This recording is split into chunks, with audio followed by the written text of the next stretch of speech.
Y'all, I feel so stupid. This is my third time. I feel so stupid. Now I don't even want to do the video because the first time I was all happy and bubbly.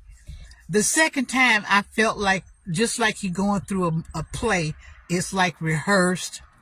Now here it is the third time. I was ready to say, forget it. Don't do no video. But I'm back.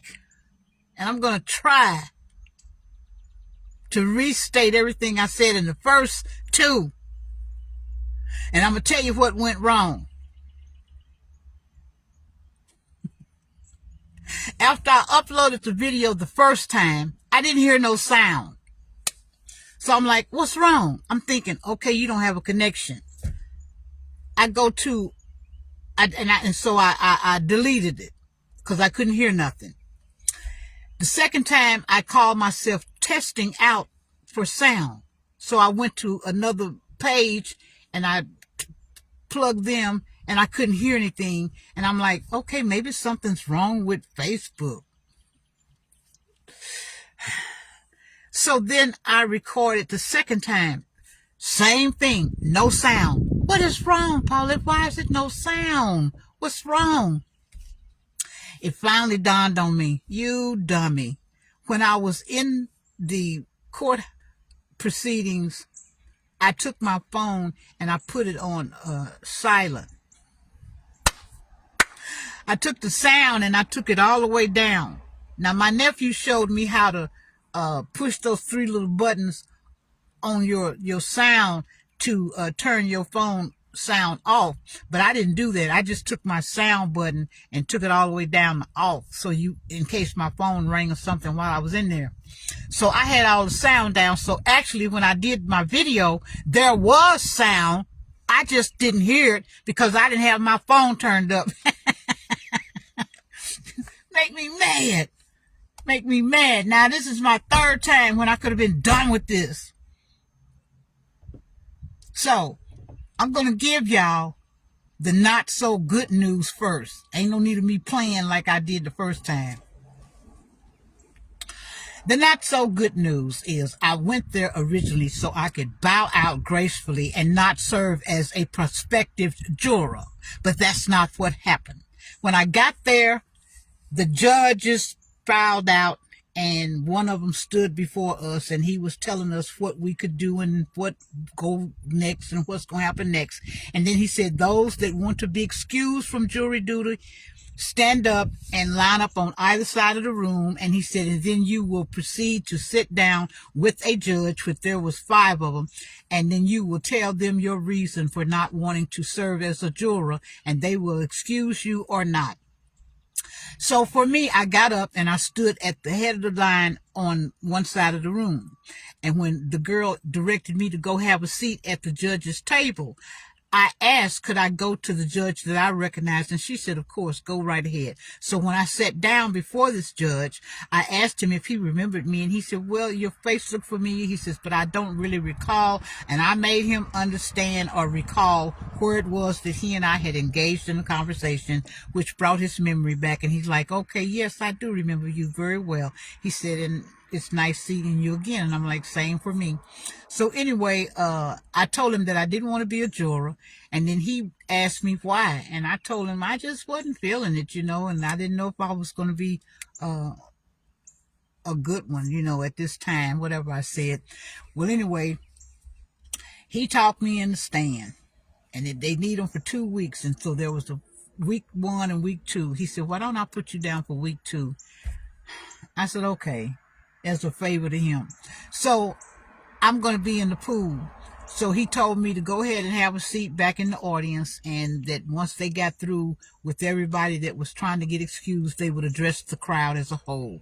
So when I was seated at the front of the room, I met a man and we got engaged in a conversation, and we were discussing teeth, in which I brought it up because he had very attractive smile and his teeth were pretty. You never know how, people's smiles really can attract you. And he told me that they were false, and I was shocked because they looked so natural and so good. He told me where he had them done, and he looked to be a gentleman about my age. And he was telling me that after he had his extractions done, that they immediately put the false teeth in, which I'm against, because I'm like, no, my mouth, I want it healed up. I don't want them to put no false teeth in my mouth immediately over no sore gums. And he said it didn't give him many problems. He didn't have any problems much at all. So after I was engaged in conversation with him and had spoke with the judge and had decided that I would go ahead and be a juror, prospective juror, and I went and seated myself in the back of the room, I happened to sit next to a lady, and she looked to nearly be my age too. And let me back up and say this. When I first went in, I told you I don't meet no strangers and I don't drag my feet. I didn't sit in the middle or in the back of the room. I sat on the very first row because I wanted to be up where I could hear good and everything. I was shocked because the first time when they did the jury selection, it wasn't like that at all. But this time, it was a lot of people in there. It was probably over 200 people in there.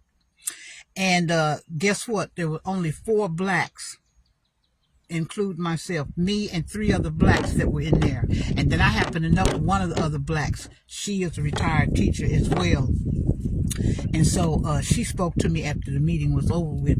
But when I seated myself in the back of the room, I got engaged in a conversation with a lady back there. And the same thing with her. I complimented her on her teeth because her teeth were attractive as well. And she told me the same thing. She had dentures.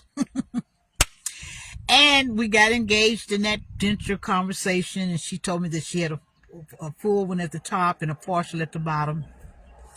And her situation would be just like mine. So that's what I was looking at her mouth and saying, well, mine will probably be similar, full at the top and a partial at the bottom. And her partial, you could tell that it was not, they weren't perfect and all that stuff, but they didn't look bad. But it's just like I said, I want my top and bottom to be looking picture perfect, but that's not going to be the case because they're not going to extract the ones at the bottom. So I'm going to have to deal with those around with some partial. So anyway, I told her the same thing. No, they're not putting no teeth in my mouth right after they yank out no teeth. Well, just wouldn't you know, here comes the good news. No, and I'm not finished with the not so good news.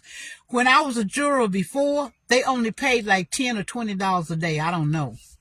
I forget. But today, honey, I found out they pay $50 a day for you to be serving as a juror.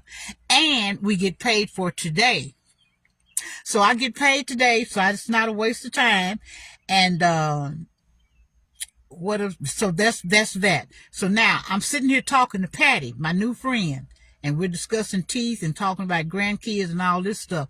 I get a phone call, and I answer the phone, and guess what? Guess what, honey? I'm sitting up here stressing, about to cry. The closer I get to my dental appointment, the more anxious I get. And I'm just fretting and I'm scared. Show you to rest in God and just forget it. I answered the phone. I said, hello. They said, Miss Scott. I'm like, yes. I put it on speakerphone so Patty could hear too. And she said, this is oral maxilla surgeon's office or whatever. And I'm like, yes. And we're calling to confirm your appointment this coming Friday. And I'm like, yes. And so she hit me with this.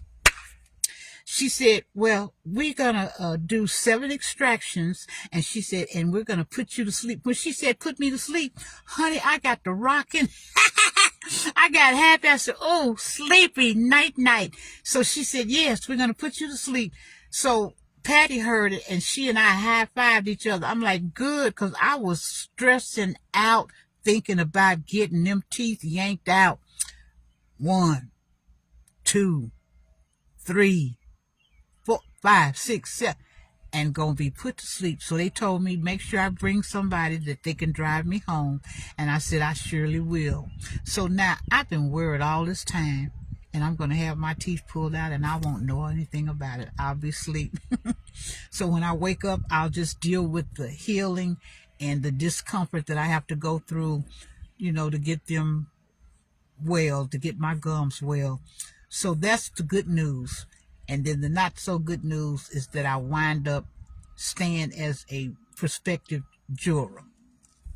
So that's all I wanted to say, you guys. And I'm going to let y'all go. And remember, open your Bible and look for the authentic Jesus. Ask him to give you understanding so that you can have clarity of the words that you read in that Bible. And I'll see you later if I so desire to come back live. And if I don't, I'll see you when I see you. So be blessed. Open your Bible. And before your last breath,